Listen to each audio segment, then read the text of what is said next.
Thank you. आज आप लोगों ने साबित कर दिया कि आप लोग कितनी मोहब्बत खेसारी लाल यादव से करते हैं।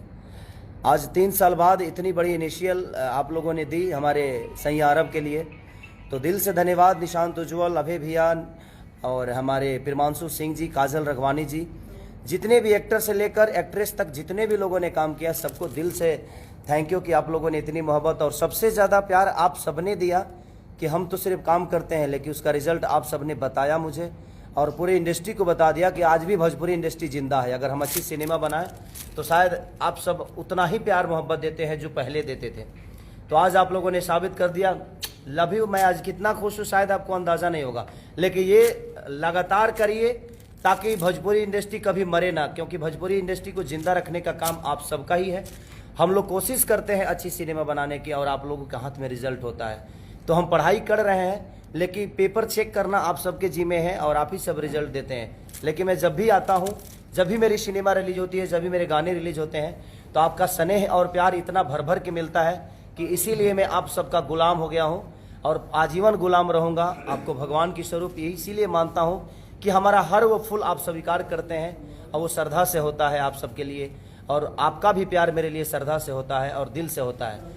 तो हर आदमी को दिल से थैंक यू। निशांत उज्ज्वल जी ने जिन्होंने डिस्ट्रीब्यूट किया है, जो सिनेमा के डिस्ट्रीब्यूटर हैं, तो और हमारे लिट्टी चोखा का डिस्ट्रीब्यूटर हमारे परवीन भैया, जो कि वो भी पटना से हैं। तो सारे लोग, और लिट्टी चोखा भी बहुत जल्दी आप लोगों के बीच में आएगी फिर से। हमारी और काजल जी की जोड़ी एक अलग लेवल पे लेके जाएगी आप सबको, और कोशिश हमारी रहती है हम पूरी टीम को कि हम अच्छा सिनेमा का हिस्सा बने और आप सबका मनोरंजन आजीवन कराते रहें। तो अभी और कल ट्रेलर मेरी रिलीज हो रही है आरडीसी भोजपुरी यूट्यूब चैनल पे सुबह 7 बजे। तो इतना मोहब्बत दे दो पगले, इतनी मोहब्बत दे दो कि एक दिन में कम से कम 10 मिलियन तो जाना ही चाहिए। और मुझे आशा नहीं, विश्वास है आप सब पे कि आप जब भी खेसारी की कुछ भी आती है तो आप अपने बेटे की तरह गोद में उठा लेते हैं उस चीज़ को, और वो आपका अपना हो जाता है। चाहे वो लिट्टी चोखा हो, सही अरब हो, चाहे आस्की हो, चाहे मेरा कोई भी सिनेमा हो, जब भी मेरी रिलीज सिनेमा होती है तो आप लोग उसको गोद में खिलाने लगते हैं। ये आप सबका स्नेह और प्यार है, मोहब्बत है, जो मुझे इतनी बड़ा बना के रखी है। और आजीवन मैं कोशिश करूंगा कि हर आदमी के दिल में रहने का काम करूं, हर अच्छा काम करूं जो आपके खुशी के लिए हो और आपके लाभदायक के लिए हो, हमारे भोजपुरी समाज के लाभदायक के लिए हो। तो सही अरब के लिए रुकना नहीं पगले, रुकने का नहीं, डेली जाने का और डेली ऐसा ही इनिशियल देने का, ताकि लोगों को लगे जाए मैं अच्छी सिनेमा बनाना चाहिए। हर आदमी अच्छा सिनेमा बनाता है, मैं किसी की बुराई नहीं करूंगा, लेकिन हर आदमी को अच्छा सिनेमा अगर हम आप सबको देंगे तो शायद आप सब भी भोजपुरी इंडस्ट्री को जिंदा रखेंगे।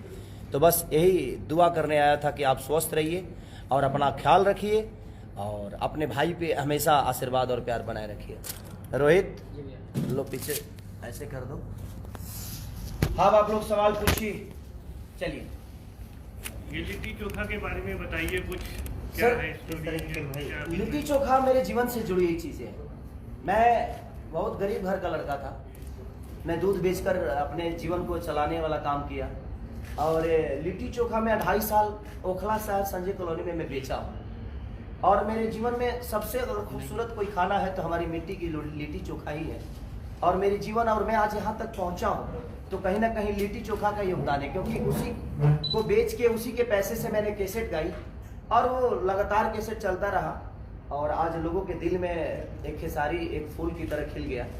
तो लिट्टी चोखा का बहुत योगदान है। और लिट्टी चोखा जो हम लोगों ने सिनेमा भी की है, तो कहीं ना कहीं मुझे लगता है कि किसान से लेकर ये किसान आंदोलन जो हो रहे हैं, किसान जो आत्महत्या करते हैं, बहुत सारे मुद्दे उसमें आपको मिलेंगे जहाँ कितना क्योंकि आज की जो भी सिनेमा बन रहे हैं सब कमर्शियल टाइप के बन रहे हैं, लेकिन मैं आज के डेट में जो भी सिनेमा कर रहा हूँ समाज को लेके इसलिए कर रहा हूँ कि अगर सिनेमा से कुछ समाज को सीख ना मिले तो शायद हमारे बनाने का कोई मतलब नहीं है। तो हम कोशिश करते हैं कि समाज से जुड़ी हुई चीज़ अगर 10 आदमी भी अगर उस सिनेमा को देखकर अपने रास्ते को अलग कर लिया और उस रास्ते पे चलने का काम किया तो शायद हमारा सिनेमा बनाना सार्थक हो गया। तो कोशिश हमारी यही है। लिट्टी चोखा एक कैरेक्टर है और कैसे वो अपने आप को एक समाज से अलग करके और समाज को न्याय तक लेकर जाता है, वो आप जब सिनेमा देखेंगे तो समझ में आएगा। तो इसका म्यूजिक आज रिलीज कर रहे हैं आप लोग, कब कर रहे हैं म्यूजिक? हाँ, ये ट्रेलर रिलीज हो रहा है कल सुबह 7:30 बजे आरडीसी भोजपुरी यूट्यूब चैनल पे। बहुत अच्छी कंपनी है वो, और उन्होंने मुझे लगता है कि हाईएस्ट प्राइस भी दिया है हमारे लिट्टी चोखा को भी, आस्की को भी अब तक की सबसे हाईएस्ट प्राइस भी दिया उन लोगों ने। तो मेरे कहने का मतलब कि अब अच्छे अच्छे लोग आ रहे हैं। वो पहले पंजाबी और गुजराती, मराठी, तमिल ये सब में काम करते थे, हिंदी के काम करते थे, लेकिन आज हमारी भोजपुरी की व्यूवर की वजह से और हमारी भोजपुरी की ऑडियंस इतनी जागरूकता रखती है अपने हीरो के प्रति, अपने कलाकारों के प्रति, अपने भाषा के प्रति, क्योंकि मुझे लगता है कि हिंदी में अगर 5 मिलियन कोई चीज़ें जाती है तो भोजपुरी में वही 50 मिलियन तक चली जाती है। तो कहीं ना कहीं भोजपुरी की ऑडियंस आज भी जिंदा है, बशर्ते हम अच्छी सिनेमा अगर दें। आज मेरा सैयारा भी रिलीज हुआ और 3 साल बाद इतनी बड़ी ओपनिंग लगी, तो कहीं ना कहीं लोगों का प्यार तो है खेसारी के प्रति।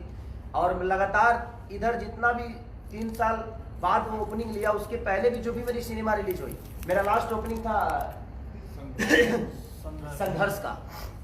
उसके बाद नोटबंदी हो गई और नोटबंदी में मेरा मेहंदी लगा कर रखना लगातार ओपनिंग के साथ। मैंने जो भी सिनेमा मेरा अभी इधर रिलीज हुआ था कि बलमुआ एक सिनेमा मेरा था, दुल्हन वही जो पिया मन भावे, वो इतनी अच्छी ठंडी में चली। तो कहीं ना कहीं लोगों का प्यार खेसारी के प्रति हमेशा रहा है और जब भी मैं सिनेमा लेकर आया हूँ लोगों ने अपना स्नेह और प्यार भर भर के दिया। फिल्म की शूटिंग कहाँ हुई?